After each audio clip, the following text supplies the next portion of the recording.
Bonjour, bienvenue dans cette nouvelle vidéo. Aujourd'hui, je vais vous parler du permis d'études canadien et les conditions reliées au permis d'études.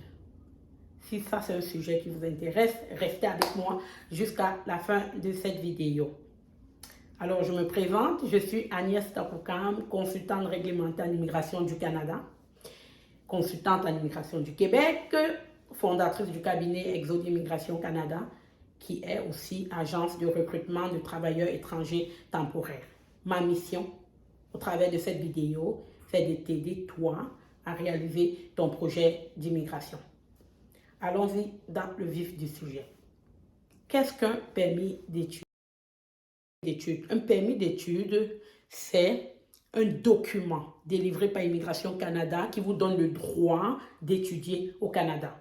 En fait, sans ce document-là, vous ne pouvez pas étudier au Canada, ou je dirais, vous ne pourrez presque pas étudier au Canada parce que le permis d'études est requis pour toute étude de plus de 6 mois au Canada.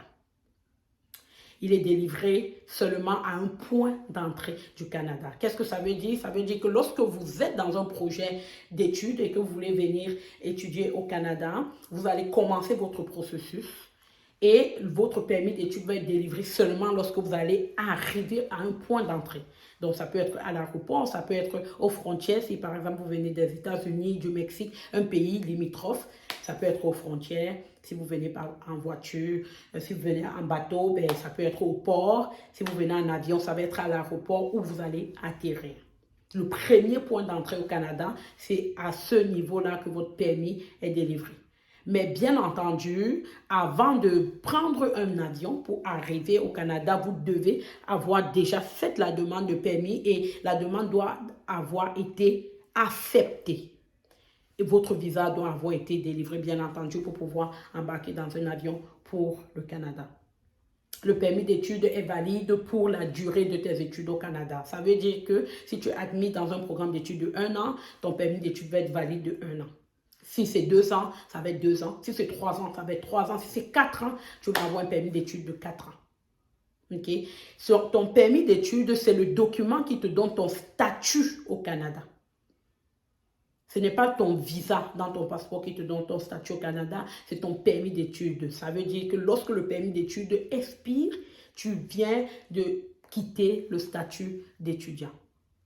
Heureusement, au Canada, on a plusieurs autres catégories d'immigration qui permettent aux étudiants de quitter du statut étudiant, par exemple au statut de travailleur et ensuite au statut de résident permanent. Donc, ne vous inquiétez pas à ce sujet. Si vous avez un permis d'études de 1 an, de 2 ans, votre responsabilité, c'est de respecter tous les critères de votre permis d'études. C'est quoi ces critères? Le premier critère, lorsque vous avez un permis d'études valide, vous êtes dans l'obligation d'étudier. Vous ne pouvez pas arriver au Canada avec un permis d'études valide et ne pas étudier. Par exemple, aller travailler et puis ne pas faire des études votre priorité. Ça ne fonctionne pas. Pourquoi? Parce qu'après l'expiration de votre permis d'études, vous n'allez pas être capable de changer de statut d'étudiant à travailleur, par exemple. Parce que vous n'avez pas respecté les conditions de votre permis d'études et il vous sera demandé de quitter le territoire. Donc, la première condition à respecter, vous devez étudier. C'est une obligation. La deuxième condition à respecter, vous devez étudier à temps plein. Vous devez étudier à temps plein. Lorsque vous êtes titulaire d'un permis d'études, vous devez absolument étudier à temps plein. Temps plein, ça veut dire au moins 12 crédits. On a des cours de 3 crédits, on a des cours de 2 crédits, on a des cours de 4 crédits, dépendamment, est-ce que vous étudiez à l'université, est-ce que vous étudiez au collège. Si vous étudiez au collège, vous devez être inscrite à la session et poursuivre votre session. Si vous êtes étudiant à l'université, vous devez avoir minimum 4 cours de 3 crédits, par exemple, qui vous donnent 12 crédits. En tout cas, vous devez avoir minimum 12 crédits si vous êtes à l'université pour être considéré à temps plein. Et c'est une obligation de garder le statut de temps plein tout au long de la validité de votre permis d'études. Sinon, vous violez les conditions d'obtention d'un permis d'études et cela risque de vous coûter très cher à la fin lorsque vous allez vouloir changer de statut d'étudiant à travailleur post-diplôme par exemple. Ça, c'est la deuxième condition que vous devez absolument respecter lorsque vous avez un permis d'études. La troisième condition que vous devez absolument respecter lorsque vous avez un permis d'études, c'est travailler maximum 20 heures par semaine pendant les sessions d'études. Oui, le permis d'études vous donne droit au travail. Vous avez droit de travailler au Canada pendant 20 heures par semaine. Ici, le temps plein est considéré 30 heures et plus. Vous n'avez pas le droit au temps plein lorsque vous êtes dans vos sessions d'études. Vous avez droit à 20 heures maximum.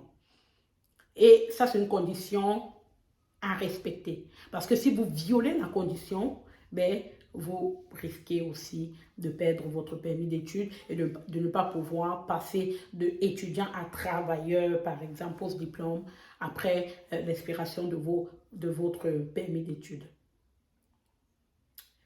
Bien entendu, pendant les vacances, vous avez droit à un travail à temps plein.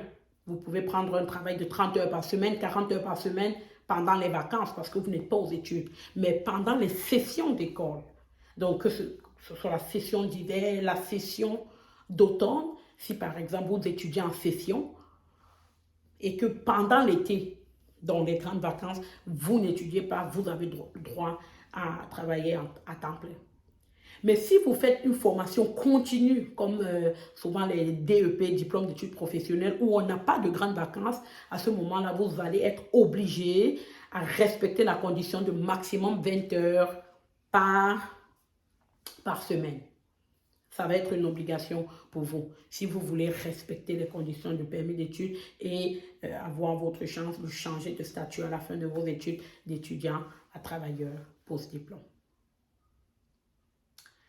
Ça, ce sont les éléments que je pense que c'est important quand même de mentionner pour vous qui voulez venir étudier au Canada et de comprendre que demander un permis d'études n'est pas juste une passerelle juste pour entrer au Canada et avoir un statut quelconque au Canada. Lorsque vous demandez un permis d'études pour le Canada, vous vous engagez en même temps de respecter les conditions de ce permis d'études-là si vous ne voulez pas perdre votre statut et être renvoyé dans votre pays. J'espère que cette vidéo vous aura été utile. Si c'est le cas, n'hésitez pas à la partager. Et nous nous retrouvons dans une prochaine vidéo dans laquelle je vous donne certains éléments, certaines astuces pour vous aider à réaliser votre projet d'immigration. À très bientôt.